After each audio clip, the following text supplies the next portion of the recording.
Get out of there now, Ben, or you'll regret it for the rest of your life. My wife Rachel's voice echoed through the phone with an urgency I had never heard before. I was in the kitchen of my mother's house in Boston, helping her prepare Sunday dinner for the whole family. The aroma of roast chicken filled the air as my 6-year-old daughter Emma played with her cousins in the next room.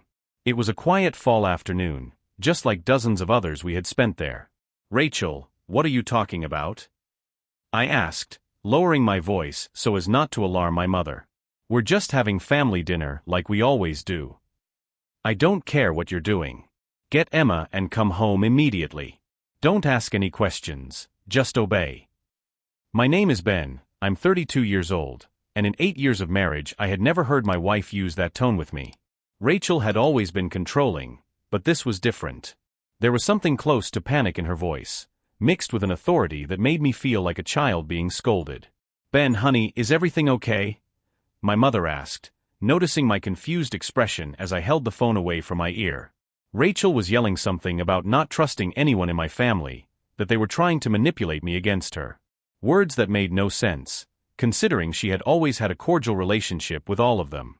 "Mom, Rachel wants me to come home early today," I lied softly, not wanting to worry her with the strange details of the call. But as I spoke, a memory hit me like a bolt of lightning.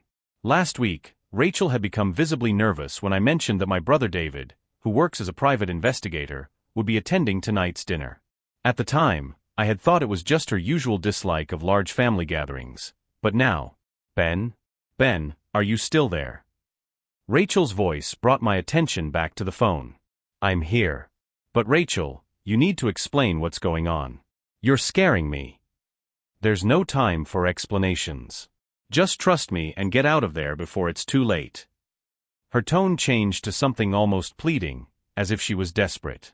I glanced out the kitchen window and saw David parking his car on the street. He had arrived earlier than we expected.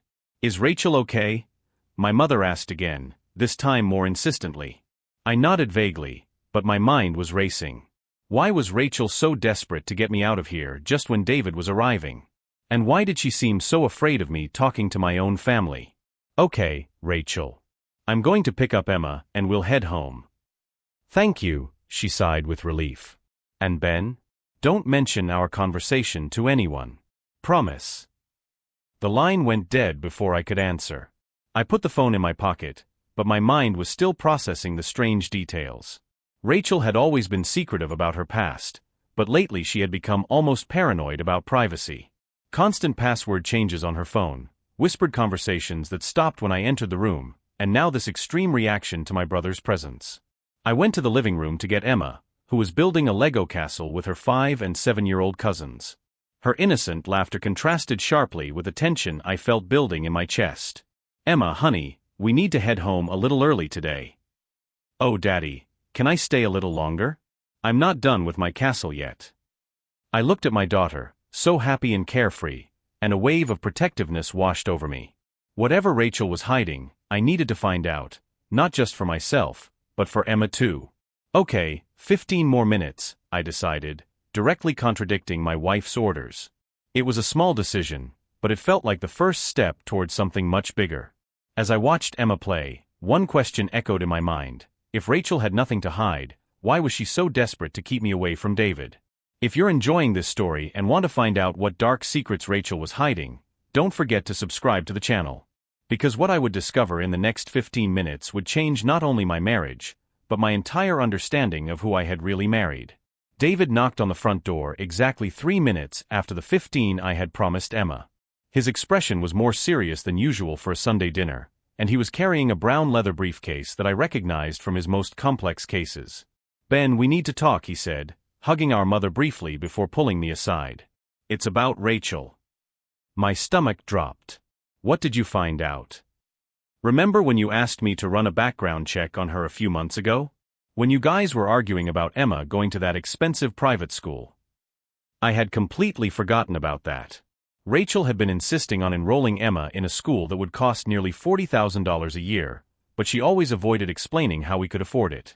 When I questioned her about her finances, she had thrown a fit about not trusting her and trying to control her. "Yes, but you said you didn't find anything suspicious." "Because at the time, There wasn't. But this week, we got an interesting lead. David opened the folder and pulled out several photographs. Do you recognize this woman?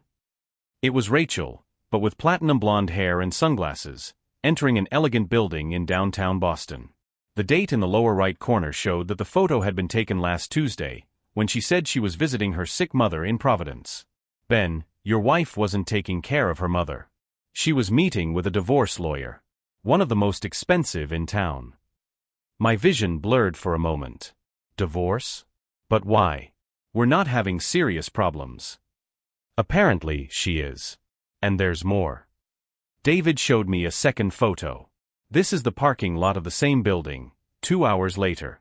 Rachel leaving with a man we've identified as Marcus Wellington.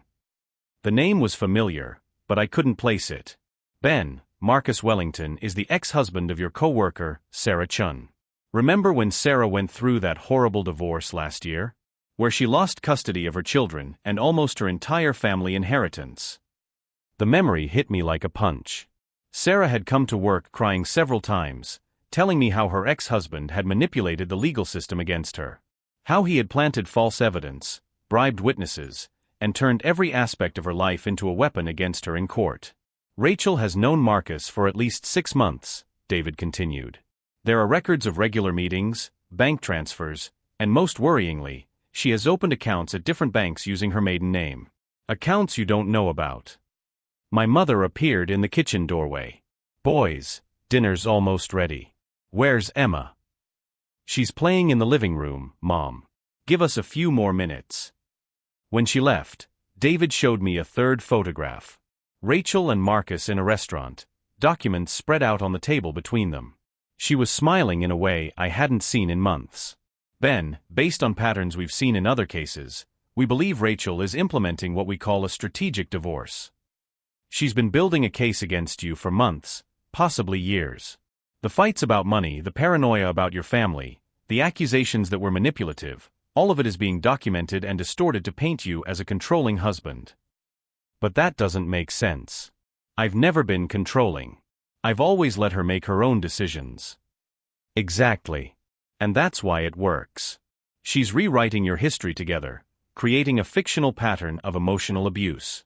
Today's phone call was probably recorded. Her urgency for you to leave your mother's house can be interpreted as obsessive or aggressive behavior. My mind began to reprocess the last few months. The sudden changes in plans, the arguments over insignificant things that she insisted on turning into major confrontations, the way she always mentioned witnesses when we had any disagreement. She's preparing Emma for what's coming too, David added, his voice growing more serious. Conversations about how Daddy gets angry sometimes or Daddy doesn't understand women's feelings.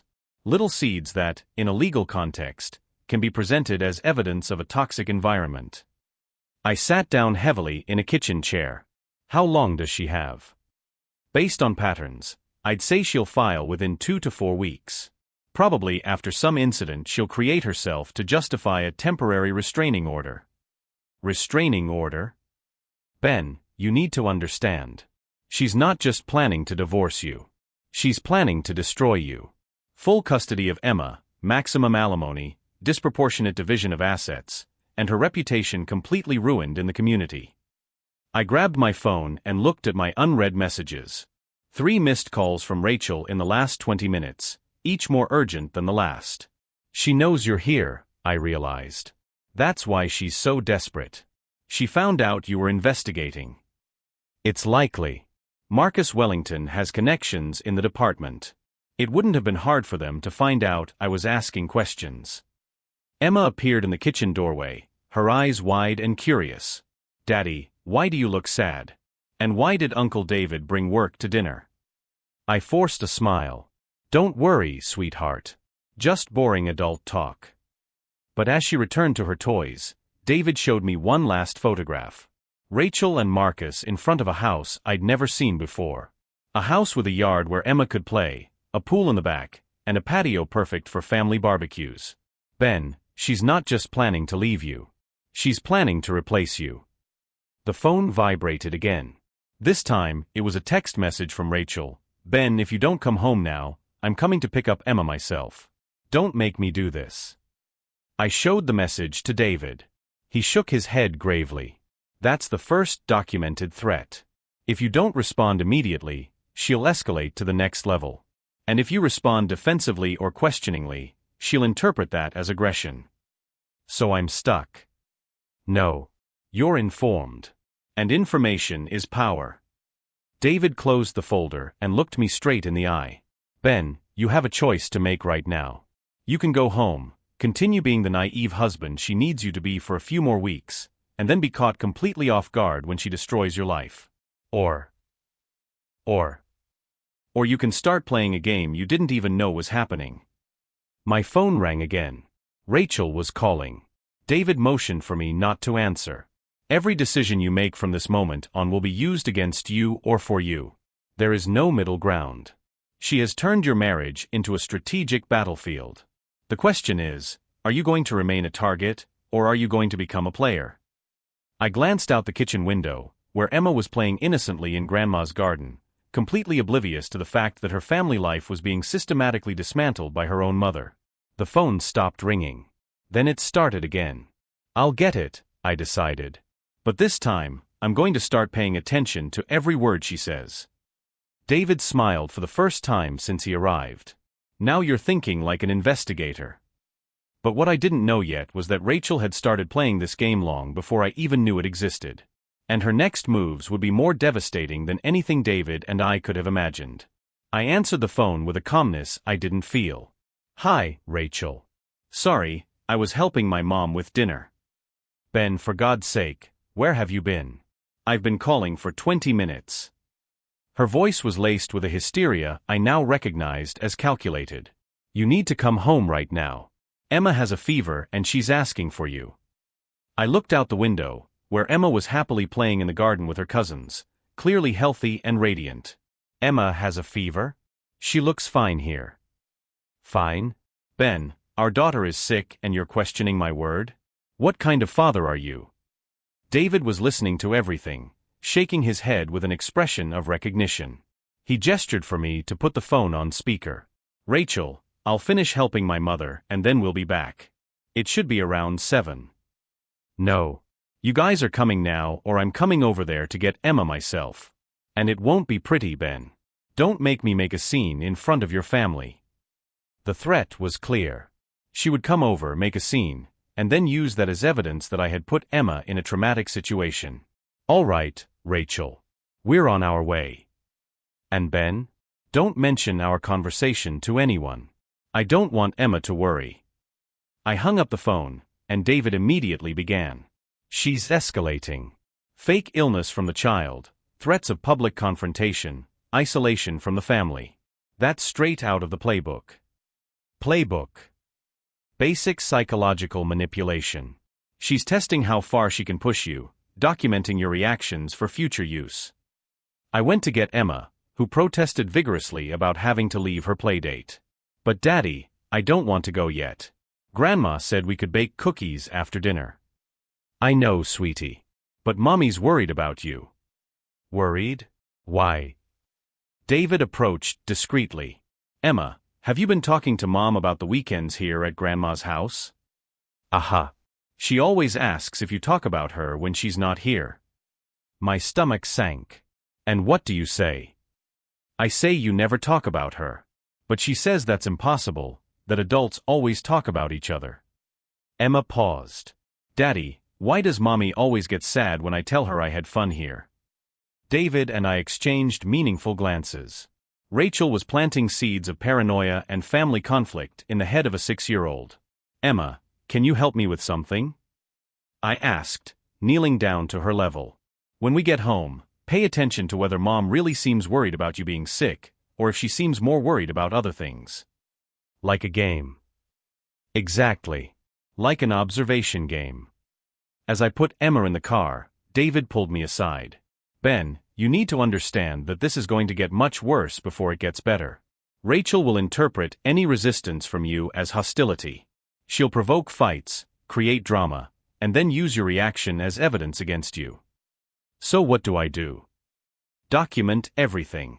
Record conversations if possible. Write down dates, times, witnesses. And most importantly, don't react emotionally. Always be the calm, rational parent.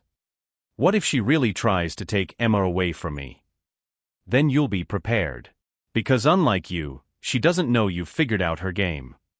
The drive home was silent. Emma had fallen asleep in the back seat, and I was processing the magnitude of what I had discovered. It wasn't just a divorce Rachel was planning, it was the systematic destruction of my life. When we got home, Rachel was waiting at the door, wearing a perfectly rehearsed look of maternal concern. "Emma, sweetheart, how are you feeling?" she asked, dramatically touching our daughter's forehead. "I'm fine, Mommy. I'm not sick."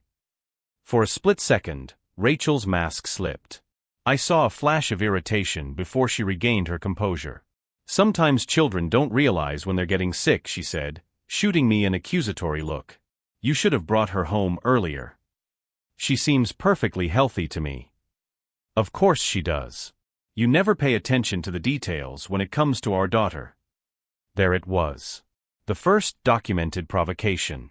If I responded with anger, she would have her evidence. If I ignored it, she would escalate. "You're right," I replied calmly. "I'll pay more attention. Thanks for taking care of her." Rachel's expression showed momentary confusion. She had been expecting a fight, and I had refused to participate. "I'll give Emma a bath and put her to bed," I said, taking our daughter by the hand. "No, I'll take care of that. You've done enough today." "Rachel, I always help with Emma's routine. Why would that change today?" "Because you were more concerned about your family than your own sick daughter." Emma looked between us, clearly confused. "Mommy, I'm not sick. I feel fine." "Go to your room, Emma. The adults need to talk." When Emma went upstairs, Rachel turned to me with an expression I had never seen before. It was cold, calculating, and completely devoid of love. "I don't know what game you think you're playing, Ben, but it's not going to work. You're going to find out that I'm a lot smarter than you think I am." "I'm not playing any games, Rachel. I'm just trying to be a good father and husband." "Good husband?" She laughed without humor. "You have no idea what it means to be a good husband. But don't worry. Soon, you won't have to pretend anymore." She climbed the stairs, leaving me alone in the room with the weight of her words. For the first time, Rachel had shown her true intentions openly. I grabbed my phone and opened the recording app. From now on, every conversation would be documented. Every provocation, every manipulation, every attempt to paint me as the villain. She wanted to play a game? Perfect. But now, unlike the past few months, I knew the rules. And unlike Rachel, I had nothing to hide. Every recording, every document, every piece of evidence I collected would be absolutely true. She had turned our home into a battlefield. But battlefields work both ways. As I listened to the muffled sounds of an argument between Rachel and Emma upstairs, our daughter clearly protesting a bath she didn't need, I began my first note. Sunday, 7:15 p.m. Rachel lied about Emma being sick to force me to come home early. It was only the beginning. Because if Rachel wanted to rewrite the history of our marriage, I would make sure that the true version was perfectly documented. Over the next 2 weeks, I became a meticulous student of my own wife. Every conversation was a lesson in psychological manipulation, every provocation additional evidence for my growing collection of proof. Rachel had stepped up her tactics. On Monday, she abruptly canceled Emma's piano lesson, claiming that I was neglecting the financial responsibilities of the family. When I questioned her, she exploded into a performative crying fit about how I never supported her in her decisions. I recorded everything. On Tuesday, she invited our neighbor, Mrs. Martinez, over for breakfast. Throughout the conversation, Rachel referred to me as my ex-husband repeatedly, correcting herself with "I'm sorry," my husband accompanied by nervous laughter. When Mrs. Martinez asked if everything was okay, Rachel sighed dramatically and said, "Sometimes it's hard when your partner can't grow emotionally, you know?" I was hiding on the stairs, recording every word. On Wednesday, David called me with a disturbing discovery. "Ben, I got access to the bank records you authorized me to investigate. Rachel isn't just preparing for a divorce. She's been systematically transferring money from the joint account to personal accounts for 6 months." "How much?" $87,000 so far. Small amounts, $300 to $500 at a time, so as not to raise suspicion. But it adds up. She's literally stealing our money to pay for the lawyers she's going to use against me. Exactly. And Ben, there's more. She hired a private investigator to follow you. Someone took pictures of you last week when you picked up Emma from school. My blood ran cold. Why would she have me followed? Probably trying to find behavior that could be interpreted as suspicious.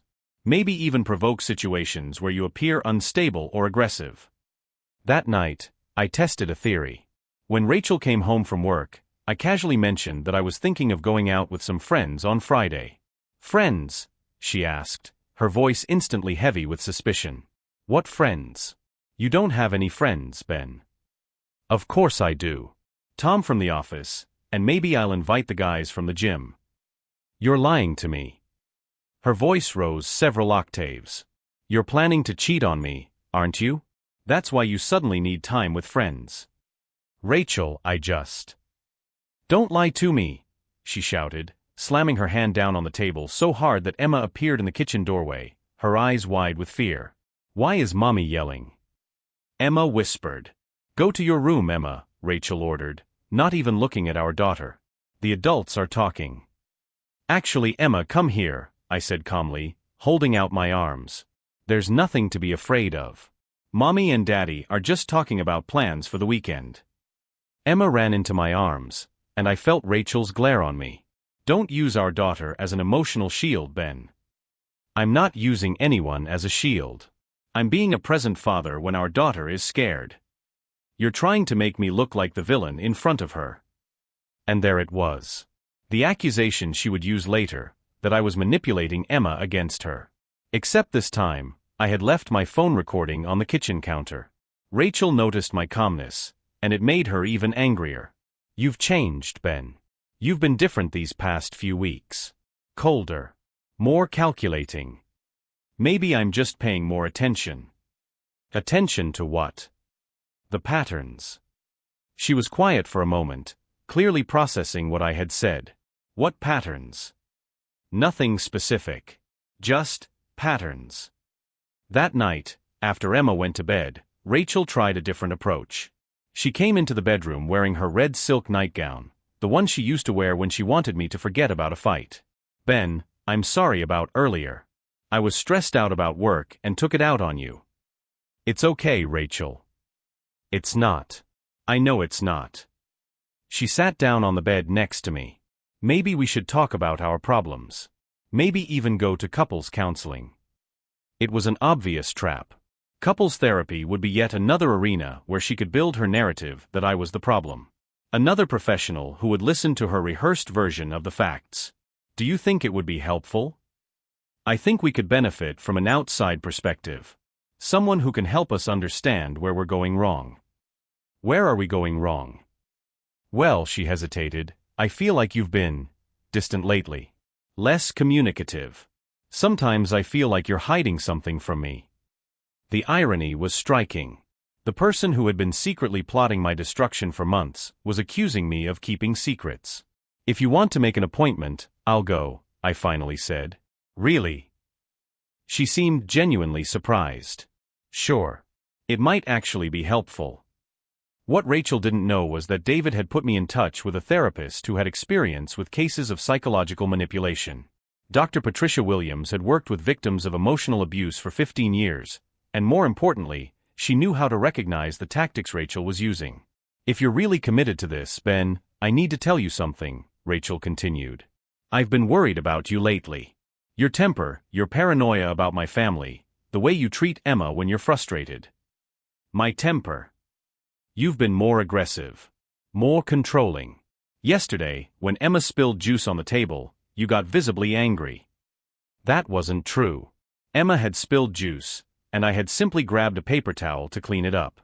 But now Rachel was rewriting the memory, creating a narrative where I was a temperamental father. I don't remember getting angry. Exactly. That's part of the problem. You don't realize how your behavior affects our family. It was genius, in a sick way. She was accusing me of behaviors that never happened, and when I denied them, it became evidence that I lacked self-awareness. Maybe you're right, I said, deciding to test how far she would take this. Maybe I need to work on my temper. I'm glad you can admit that, Ben. It's the first step. She leaned in to kiss me, and for the first time in our marriage, I felt disgust. Not love, not anger, but a visceral revulsion for the person who had shared my bed for 8 years. I'm going to take a shower, I announced, getting up. Ben, do you still love me? The question caught me off guard. For a moment, I searched my heart for any trace of the feeling that had once defined my existence. I love the family we've built together, I replied honestly. That's not the same thing. No, it's not. She nodded slowly, as if my answer confirmed something she already knew. In the shower, I let the hot water wash away the feeling of dirt that had accumulated not just that night, but over months of subtle manipulation. Rachel had turned our home into a psychological battlefield, and I had been an unarmed soldier. But not anymore. When I left the bathroom, Rachel was already asleep. Or pretending to be asleep. I grabbed my phone and saw a message from David, meeting tomorrow at 2 p.m.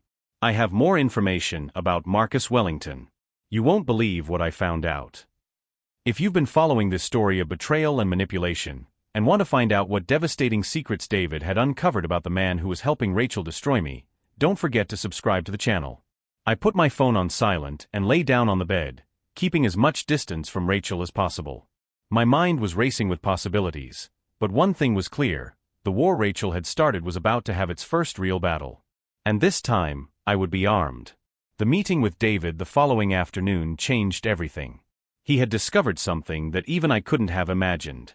Ben, Marcus Wellington isn't just a divorce lawyer, David began, spreading documents across his office desk.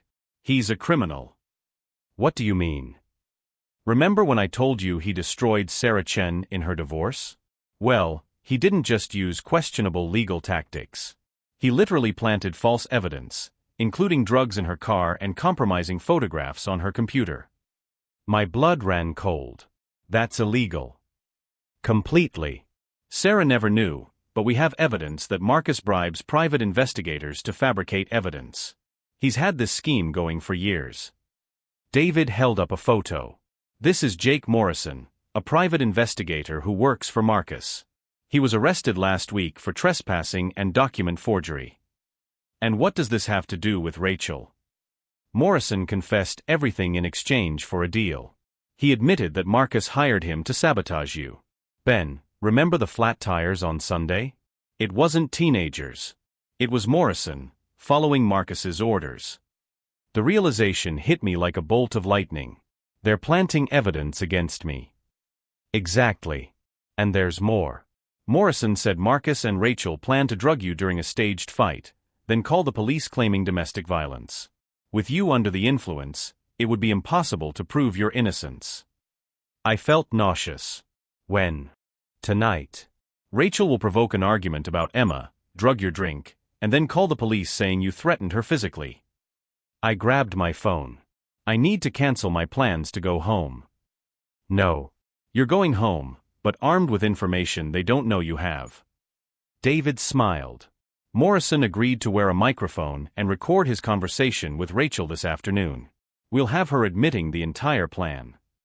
At 6 in the evening, I was sitting in my kitchen watching Rachel prepare dinner with frightening normality. She hummed a tune as she chopped vegetables, as if she weren't planning to destroy my life in a matter of hours. Ben, would you like some wine with dinner? I opened a bottle of the one you like. Sure, thanks. She poured me a generous glass of red wine. I knew it was drugged, but I drank it anyway. David had given me an antidote that would neutralize anything she put in my drink. Rachel, we need to talk about some things. About what? She asked, not turning away from the sink. About Marcus Wellington. She stopped washing the dishes. For a moment, the only sound in the kitchen was the dripping faucet. I don't know what you're talking about. Of course you do. Just like you know about the $87,000 you transferred out of our joint account. She turned slowly, still holding a vegetable knife. You had me followed. I didn't have to. You weren't very careful. Ben, I can explain. You can explain why you hired a private investigator to follow me? Or why you plan to drug my drink tonight and call the police? Her face drained of color. You don't know what you're talking about. Jake Morrison has confessed everything, Rachel. He told me about tonight's plan, about the fake evidence, about everything. She dropped the knife and leaned against the counter. This is crazy.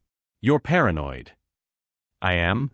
Or are you desperate because you found out I know the truth?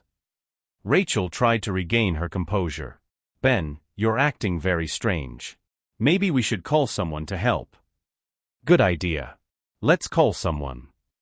I grabbed my phone. Hi, David. Can you come over? Bring the tapes. No. Rachel screamed, trying to grab my phone. You don't understand. I did this for Emma. You're not a good father to her. I'm not? Or did you need a justification for your betrayal? I didn't cheat on anyone.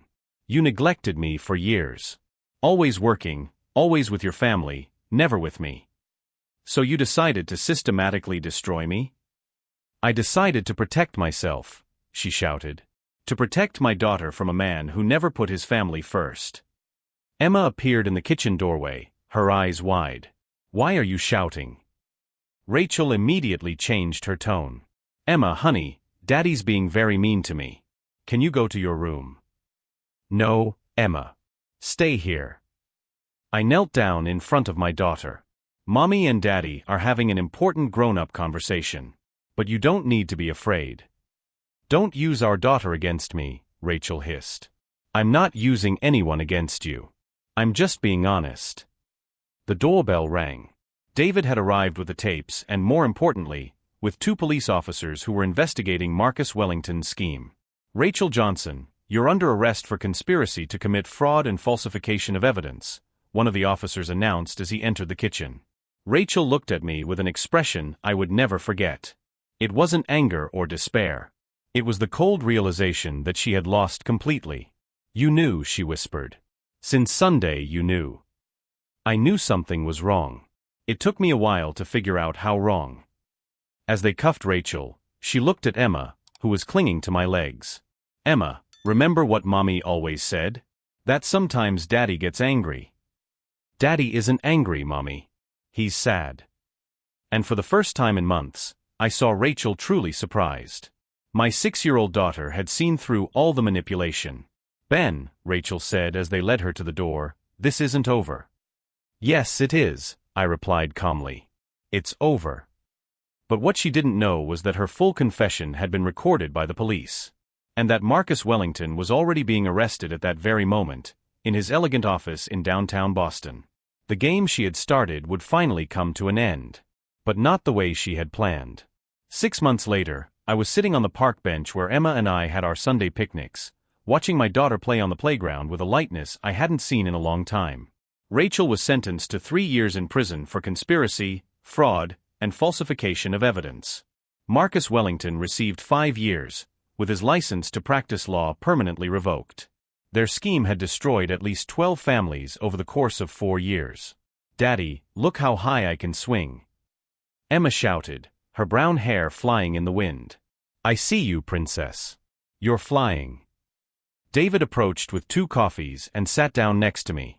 How is she handling everything? Better than I expected. Therapy is helping. I took the hot coffee. She asked me if Mom is coming home someday. And what did you say? The age-appropriate truth. That Mommy made some bad choices and needs to learn from them. I took a deep breath. She asked if it was her fault. Kids always blame themselves. I explained that some people get sick in their minds and hearts, and they hurt the people they're supposed to protect.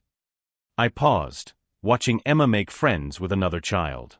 She said she hopes her mom gets better so she can be a good person when she gets out. A woman approached the playground, looking for her son. When our eyes met, she smiled shyly. Sorry to bother you, but are you Ben Johnson? The guy who exposed that law firm? I am. I wanted to thank you. My ex-husband used the same lawyers against me. I lost custody of my children because of the lies he planted. Her tears began to flow.